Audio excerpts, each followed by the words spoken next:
Bienvenue à tous dans l'invité de la rédaction sur Medi 1. En Côte d'Ivoire, l'actualité a été marquée ces derniers jours par des manifestations de collectifs de docteurs non recrutés dans l'enseignement supérieur. Ils sont des milliers selon leur porte-parole. Plusieurs rencontres ont eu lieu, dont celle avec le ministre en charge de l'enseignement supérieur et de la recherche scientifique. Ce sujet nous intéresse, on en parle dans cet entretien et nous disons bienvenue à Dr Olivier Daly. Bienvenue. Bienvenue à vous. Merci infiniment de nous recevoir sur votre plateau. Vous êtes historien et porte-parole du collectif des docteurs non recrutés. Effectivement. On a entendu dans la presse plusieurs expressions, notamment docteur non recruté, docteur chômeur. Quelle est l'expression qui va avec votre... Oui, essentiellement, l'expression qui va, c'est docteur chômeur. Mais il y en a qui sont non recrutés. Oui, il y en a qui sont non recrutés, comme les fonctionnaires qui sont dans l'enseignement secondaire. Qui ont postulé, qui sont non recrutés. D'accord. Vous avez eu une rencontre avec le ministre de tutelle et après cette rencontre, vous avez eu également une conférence de presse. Après ces deux grandes rencontres, est-ce que les lignes ont bougé dans le bon sens? Pas jusqu'à présent. Et nous sommes au statu quo. Voilà, nous sommes au statu quo, donc on attend jusqu'à présent. D'accord. Lors de votre rencontre avec le ministre, il a affirmé qu'à la dernière session de recrutement, à la date du 7 octobre 2021, il y avait 1593 candidats. Pour 449 postes disponibles, les nouveaux docteurs qui aspiraient à entrer à la fonction publique étaient au nombre de 1204. Aujourd'hui, dans le fichier du ministère, il y a 1120 docteurs non recrutés, mais pas 3000, parce qu'on entendait 3000 docteurs non recrutés. Qu'est-ce que vous dites de ces chiffres et quels sont les vôtres? Quand on a réussi ces questions de chiffres-là, ça nous fait rire parce qu'on a l'impression que nous sommes en train de faire une guerre des chiffres. Nous disons clairement que nous sommes 3000 et plus que ça parce que à la dernière session, on avait 2063 candidats. Voilà. Et donc 1500, c'est pas juste, on avait 2063 candidats parce qu'on a des camarades qui ont ce chiffre. Moi, par contre, par exemple, j'avais 1512. Et donc on a des personnes, on a des frères, on a des amis qui avaient le numéro 2063, 2047, 2063. Quelles sont vos sources? Pour voir ces chiffres, vos sources, c'est quoi? Oui, mais ce sont les numéros qu'on nous a donnés, que le ministère nous a donnés quand on allait postuler. Voilà. Et donc c'est sur cette base-là que nous donnons nos chiffres. D'accord. Parlons brièvement du processus de recrutement des docteurs. Quand ils finissent, ça se passe comment? À l'époque, quand on finit de recruter la soutenance, le recrutement était automatique. Voilà, les départements faisaient des propositions, et puis bon, on recrutait, le ministère recrutait. Voilà, en collaboration avec les départements. Aujourd'hui, on nous impose, depuis 5 ans, on nous impose un concours de recrutement. Et au fur et à mesure qu'on avance, le concours, il devient opaque. Les conditions deviennent extrêmement difficiles. Et je vais vous donner un exemple simple, le dernier recrutement de 2020. En fait, c'est un recrutement de 2020. Ils ont fait ça en 2 tranches, parce qu'ils voulaient prendre notre argent. Et donc, et ce dernier-là, on nous a demandé d'aller postuler pour augmenter nos chances. Et on a postulé dans pratiquement toutes les universités où on nous demandait des frais extrêmement énormes. 50 000 francs CFA pour une inscription simple, et puis 10 000 francs CFA ou 15 000 francs pour un test de non-bégaiement. Et c'est dans toutes les structures. Je vous dis, c'est pas une seule structure, dans toutes les structures. Donc, au nombre de vos propositions, vous souhaiterez qu'on puisse annuler certainement le certificat de non-bégaiement, de réduire les frais d'inscription et plein d'autres propositions. Oui, mais quand on a évoqué le problème en début de négociation avec le ministre, il a reconnu le forfait. Il a qualifié de dysfonctionnement.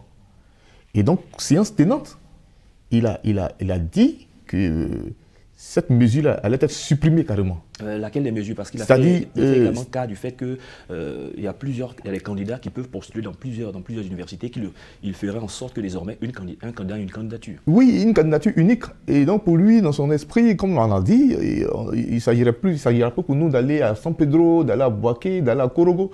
C'est une candidature unique, une audition unique. Est-ce que c'est un avantage pour vous? Qui avait la possibilité de postuler dans 3 universités, d'avoir plusieurs chances?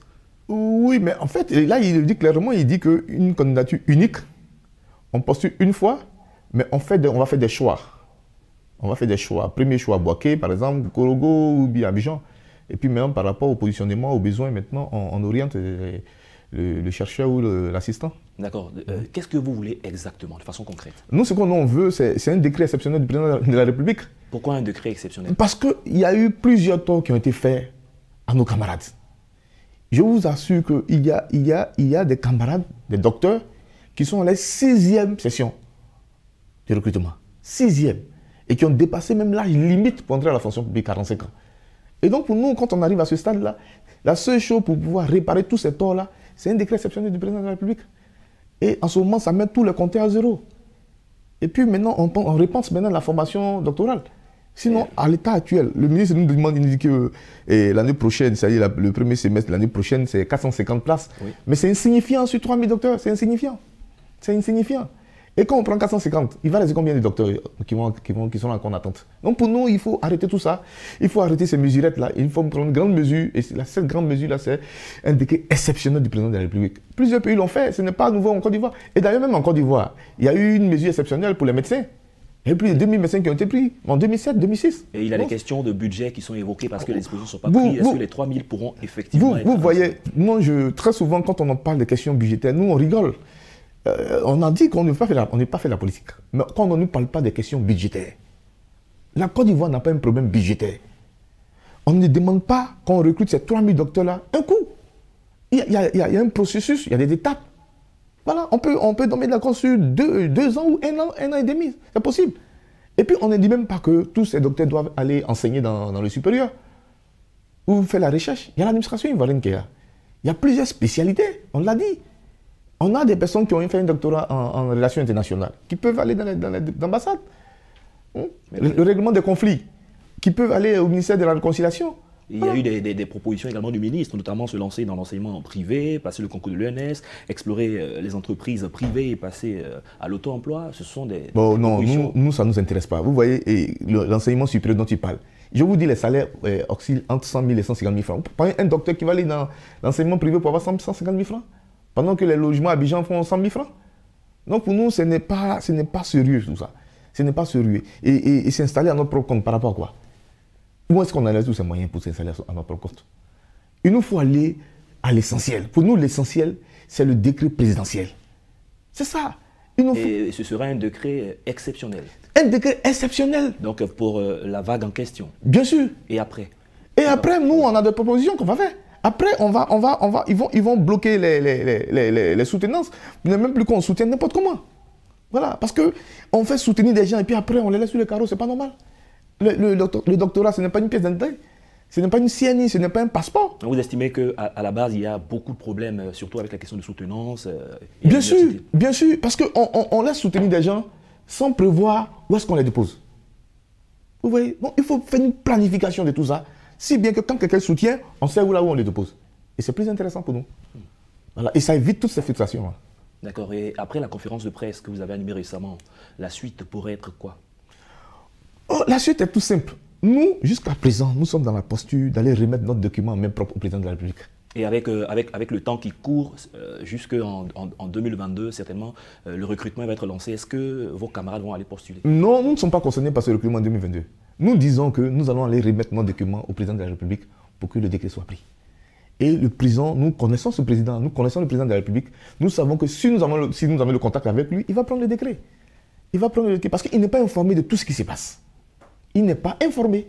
Nous voulons lui donner l'information officiellement, mais on nous empêche de le faire. Est-ce qu'au nombre de ces milliers de docteurs chômeurs dont vous parlez, est-ce qu'il y a une spécification qui est faite à l'intérieur pour qu'on sache, par exemple, quels sont ceux qui veulent aller dans l'enseignement, ceux qui veulent aller dans l'administration? Est-ce que vous y avez pensé ou selon les propositions qu'on vous fait? Oui, ça a été fait. On finalise l'opération ce soir. Voilà, on finalise l'opération ce soir et jusqu'à samedi, on aura toutes les données véritablement pour les personnes qui voudraient aller dans l'administration ivoirienne. D'accord. La question de l'entrepreneuriat revient. Est-ce que parmi vous, il n'y a pas tout de même des personnes qui veulent se lancer dans l'auto-emploi? Jusque-là, non. Sur ces 3000 personnes? Personne, ça ne nous intéresse pas. D'accord. La dernière question, c'était pour terminer. Comment peut-on arriver à ce stade, après de longues études, et qu'on soit au chômage? Mais c'est la mauvaise foi des gens. De qui? Les gens, c'est qui? C'est de ceux qui conduisent le ministère de l'Enseignement supérieur. Merci. Docteur Olivier Dali, je rappelle que vous êtes historien. Avec vous, nous avons parlé de la situation qui prévaut en Côte d'Ivoire avec la question des docteurs non recrutés ou des docteurs chômeurs. Vous avez dit que vous êtes au nombre de 3000. Effectivement. Merci d'être passé sur notre plateau. Merci à vous. Nous avons eu du plaisir à échanger avec vous. Merci infiniment et nous sommes à votre disposition pour toute éventuelle question. Merci. C'est la fin de cette émission. Merci à tous de l'avoir suivi. Excellente suite de nos programmes sur Medi 1.